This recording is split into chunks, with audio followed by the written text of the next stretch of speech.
vous allez voir au début, je sais pas, vous allez avoir un poli de... Ouais, ça fait flipper quand je commence à parler comme ça, les pauvres.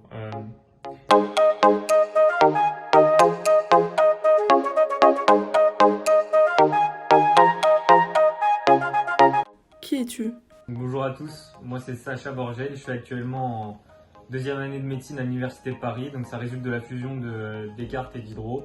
Tu voulais faire quoi après le bac? Donc après le bac, j'avais déjà une idée très fixe parce que j'avais fait un stage en milieu médical en troisième, on avait un stage obligatoire et ça m'a tout de suite plu, la relation avec le patient, etc. Et donc finalement, depuis la troisième, je savais que je voulais faire médecine et donc j'avais une idée très fixe en sortant du bac, j'étais sûr que c'était ça. Qu'est-ce qui change entre le lycée maintenant? La grosse différence entre le lycée et la faculté, c'est l'autonomie de travail. Il faut être capable de se fixer des objectifs soi-même pour ensuite valider son année parce que au lycée on a des professeurs qui nous donnent des devoirs, qui nous donnent des objectifs à atteindre et voilà, qui sont là en fait, ils nous coachent alors que finalement à la faculté il n'y a personne derrière toi. Vous n'êtes pas obligé d'aller aux cours magistraux le matin, donc aux cours aux amphithéâtres. Vous êtes obligé d'aller aux ED, ça c'est l'après-midi et c'est pas tous les après-midi. Mais donc vraiment il faut faire preuve d'une autonomie, réussir à se fixer, à se créer un emploi du temps pour réussir à travailler comme il faut. Tu fais quoi en deuxième année de médecine? En deuxième année, on a des matières un peu générales sur la médecine. Donc on va avoir par exemple l'étude du sang, l'hématologie, on va avoir de la cardiologie et d'autres matières. C'est quand même un peu plus précis en deuxième année qu'en PACES. En PACES, comme c'était la première année commune aux études de santé, donc on avait ça débouchait sur dentaire, pharmacie, maïeutique, médecine et d'autres. Et donc finalement ce qu'on étudiait c'était très général, jamais très général, très théorique, pas forcément applicable tout de suite face à un patient, c'était vraiment les bases quoi. Et donc il y a certaines matières qu'on ne revoit pas du tout en deuxième année de médecine. C'est plus précis cette année en deuxième année, mais ça reste encore très théorique, pas du tout d'application, à part on a quelques stages à faire en hôpital.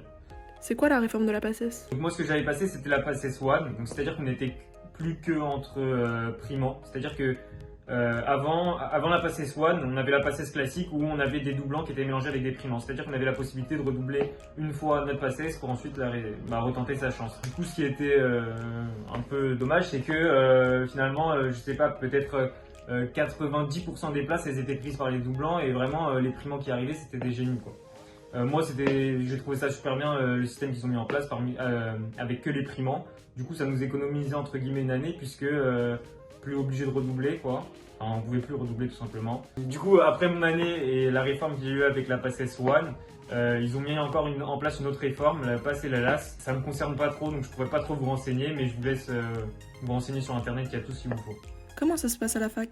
Donc à la faculté en deuxième année, déjà c'est une ambiance beaucoup plus détendue qu'en PACES, rien à voir. Okay, on rentre vraiment dans le monde de l'université en fait où on commence à s'amuser un peu, etc. tout en travaillant. Il y a plein d'associations, des associations pour faire du sport, des associations pour faire la fête, et bref, et d'autres trucs. Mais vraiment, en deuxième année, c'est bien plus cool qu'en PACES. Même si, à mon avis, la quantité de travail, elle reste assez conséquente, peut-être la même qu'en PACES, voire plus.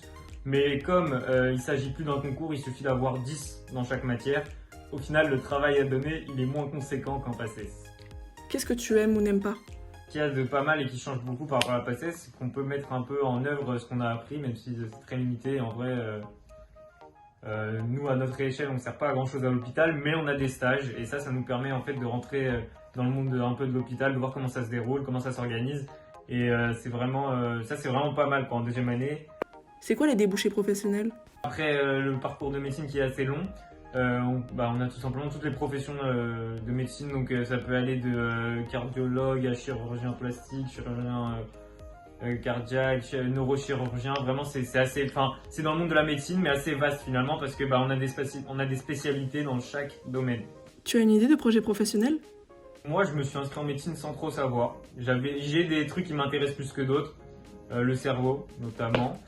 Donc en vrai neurochirurgien ça me tenterait bien.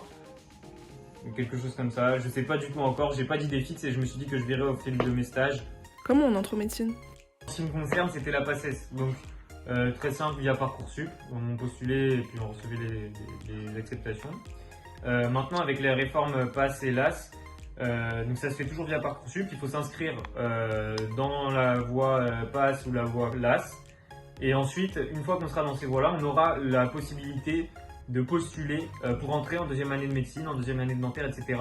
Mais c'est un peu plus complexe et encore une fois, ça ne me concerne pas trop ici. Il faudra plus s'orienter vers Internet pour bien se renseigner. Quelles qualités sont requises pour faire ce type d'études? Je pense qu'il faut une certaine détermination. Ok, si vous pouvez avoir un objectif en tête, ça peut vraiment vous aider parce que parfois vous allez travailler des choses, vous allez vous demander mais pourquoi je fais ça et tout ça. Vraiment la détermination c'est important, avoir un objectif, être persévérant parce que il y a plein de choses que vous allez devoir apprendre, il va falloir les revoir pour que finalement le jour du concours vous les maîtrisiez. Quand vous allez voir au début un un polycopier qui peut faire 20 pages et vous devez le connaître sur le bout des doigts, ouais, ça fait peur. Mais au fur et à mesure, avec de la persévérance, vous allez finir par le maîtriser sur le bout des doigts. Et puis quand vous arriverez le jour du concours, il n'y a rien de plus satisfaisant. Donc persévérance, détermination, avoir un objectif.